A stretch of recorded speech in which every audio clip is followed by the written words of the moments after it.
جن لوگوں کو اس سے پہلے علم کتاب دیا گیا ہے،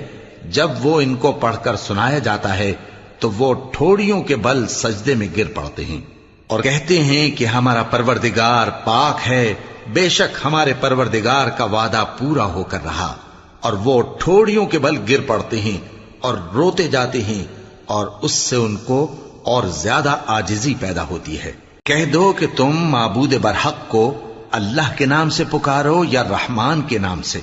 جس نام سے پکارو اس کے سب نام اچھے ہیں،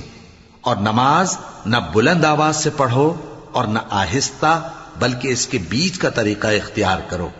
اور کہو کہ سب تعریف اللہ ہی کو ہے، جس نے نہ تو کسی کو بیٹا بنایا ہے اور نہ اس کی بادشاہی میں کوئی شریک ہے، اور نہ اس وجہ سے کہ وہ عاجز و ناتواں ہے کوئی اس کا مددگار ہے، اور اس کو بڑا جان کر اس کی بڑائی کرتے رہو۔